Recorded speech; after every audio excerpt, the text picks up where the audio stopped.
Jai Hind to all of you. Myself Amit. So today class 9th students, we will go for the chapter number 1, the French Revolution. This is your history.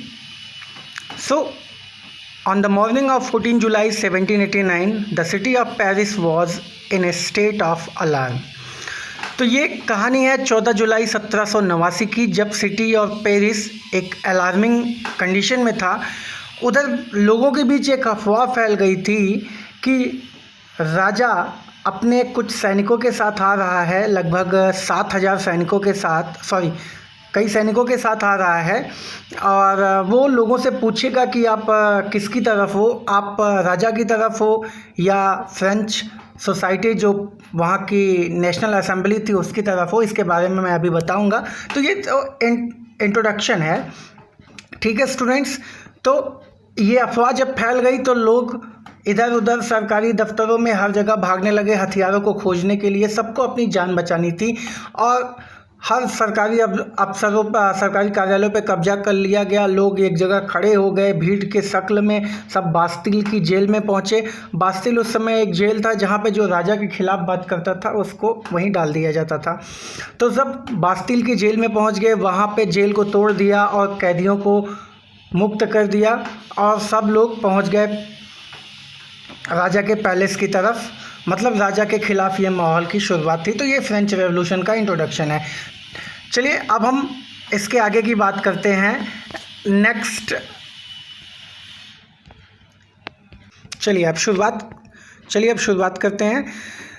1774 में Louis 16 from the Bourbon dynasty become as a king of France at the age of 20 years. तो 1774 में Louis 16वां France का राजा बना, जो Bourbon dynasty या Bourbon साम्राज्य से संबंध रखता था, और उसकी उम्र महज 20 साल थी। और विरासत में उसको खाली तिजोरी मिली क्योंकि सालों से फ्रांस युद्ध लड़ रहा था और उसके एक्सपेंडिचर की वजह से जो उसकी वेल्थ मतलब धन था वो खर्च होता चला गया। और साथ ही साथ उसने अमेरिका की 13 कॉलोनियों को रेवोल्यूशन के दौरान एक एड सहायता दी थी, और जिसकी वजह से कई बिलियन लीवर दिए थे, जिसकी वजह से फ्रांस की कंडीशन बहुत ही ज़्यादा ख़राब हो चुकी थी। जनता बहुत ज़्यादा परेशान थी। और जो लुइस 16 था उसकी शादी ऑस्ट्रिया की राजकुमारी मैरी एंटोनी से होती है। और लगभग एक तरह से कह सकते हैं कि लुइस 16 20 साल की उम्र में राजा तो बना, लेकिन वो राजा बनने लायक नहीं था क्योंकि उसके पास कोई सूझबूझ नहीं थी। जो जनता से टैक्स से पैसे आते थे उन पैसों को वो अपनी अय्याशियों में उड़ाता था और पूरी तरह से फ्रांस की जनता का कोई ख्याल नहीं रखता था, और इनकम का एकमात्र सोर्स था टैक्सेस। और फ्रांस की जो सोसाइटी थी वो लगभग 3 पार्ट्स में डिवाइडेड थी। ये आप देख सकते हैं। पहला था क्लर्जी जिसे फर्स्ट स्टेट कहा जाता था, दूसरा था नोबेल्टी जिसे सेकंड स्टेट कहा जाता था, और तीसरा था थर्ड स्टेट जिसमें कॉमन मैन आते थे। अगर हम कहें तो क्लर्जी, नोबेल्टी, कॉमनर्स, इन तीनों को मिला के स्टेट जनरल्स बनता था। अब क्लर्जी में कौन लोग आते थे? क्लर्जी में जो चर्च के ऑफिशियल्स जैसे फादर वगैरह रहते थे वो आते थे। नोबेल्टी में कौन लोग आते थे? ऐसे लोग जिनको बर्थ के बेसिस पे प्रिविलेजेस मिली थी, मतलब सुख सुविधाएं मिली थी जन्म के आधार पे, क्योंकि उनका जन्म उस कुल में या वंश में हुआ है। और तीसरे आते थे आपके कॉमनर्स, जिसमें गरीब भी आते थे अमीर भी आते थे, मतलब बिग बिजनेसमैन, मर्चेंट, मतलब कॉमन मैन ऑफ फ्रांस तीसरे लेवल में आते थे। अब ये फ्रांस की सोसाइटी थी। और साथ ही साथ क्लर्जी, नोबेल्टी, इनको कोई टैक्स नहीं देना होता था, केवल टैक्स लिया जाता था तीसरे स्टेट यानी कॉमनर्स से। और इवन आपको बताऊं कि क्लर्जी जो था वो कॉमनर्स से भी एज ए टिल्थ के रूप में टैक्स लिया करता था। मतलब ये क्रिश्चियन या ईसाइयों में एक ये धर्म है या इनकी एक संस्कार रीति है कि अपनी उपज का 10वां भाग, मतलब अपनी कमाई का 10वां भाग वो चर्च को दान करेंगे, जिसे टिल्थ कहा जाता था कि 10% of his produce they need to give back to the churches. So it was the condition in to the France. The society was divided into the clergy, nobility and commoners, और इन सब को मिला के बनता था स्टेट जनरल्स. तो इतना आपको समझ में आ ही गया होगा. अब हम बात करते हैं कि ये चीज़ें कैसे गड़बड़ होना शुरू हुई. अब द स्ट्रगल टू सर्वाइव क्या है कि लगभग 1715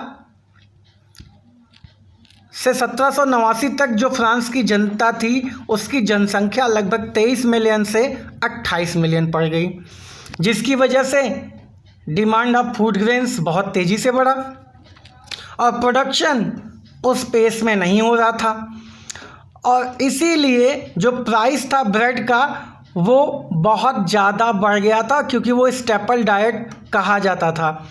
कई वर्कर्स जो थे और लेबर्स वर्कशॉप में काम करते थे, उनकी जो वेजेस थी, मतलब जो सैलरी थी वो फिक्स थी, लेकिन इतनी भी वेजेस नहीं थी कि वो ब्रेड का प्राइस चुका पाएँ. तो ये गैप अमीर और गरीब के बीच में बढ़ता चला गया, जिसकी वजह से फ्रांस की कंडीशन और ख़राब होती गई. और सबसे इम्पॉर्टेंट बात कि सबसे ज़्यादा दिक्कत कब आई, जब 2 साल ऐसे आए जिसमें फ्रांस की गेहूं की फसल बर्फ़ पड़ने की वजह से ख़राब हो गई, जिसकी वजह से एक क्राइसिस हो गया. तो लोग लुइस 16 के पास पहुँचे और बोलते हैं कि राजा हमारे यहाँ ये दिक्कत है. तो लुइस 16 कहता है कि ब्रेड नहीं है तो केक खाओ. तो आप समझ सकते हैं कि किस हिसाब का वो राजा था. अब इसके आगे हम बात करते हैं. एक आप देखिए कि सब्सटेंस क्राइसिस कैसे है शुरू हुई. ये एक फ्लो चार्ट बनाया गया है जिसमें बैड हार्वेस्ट की वजह से फसल ख़राब हुई. फसल ख़राब होने की वजह से कोई ब्रेड नहीं खरीद पा रहा था. 2 साल ऐसे हुए, फसल नहीं हुई, ब्रेड के प्राइसेस बढ़ गए, लोग 2-2, 3-3 दिन तक बेकरी की लाइनों में लगा रहते थे. तो इस तरह से कंडीशंस ख़राब हुई. अब एक मिडिल क्लास था जिसने इसके बारे में आवाज़ उठाना शुरू की, और उन लोगों ने लगभग जैकोबिन क्लब्स बनाए. जैकोबिन क्लब्स क्या होता था कि एक सीक्रेट सोसाइटी होती थी जो राजा के खिलाफ बात करती थी, क्योंकि राजा के खिलाफ ओपन में जो बात करता था वो उसको बास्तिल की जेल में डाल दिया करता था. और इसी दौरान जब कंडीशन इतनी वर्स्ट हुई, उसी दौरान 3 फिलोसोफर थे फ्रांस के. एक का नाम था जीन जैकब रूसोयू, एक का नाम था जॉन लॉक, और एक का नाम था चार्ल्स मॉन्टेस्क्यू. तो रूसोयू ने एक अपनी बुक लिखी द सोशल कॉन्ट्रैक्ट 2. उस बुक में उन्होंने लिखा कि the relationship between king and the people is like a contract. If king is unable to fulfil the desire and dreams of the people, then the people have the right to choose the new ruler.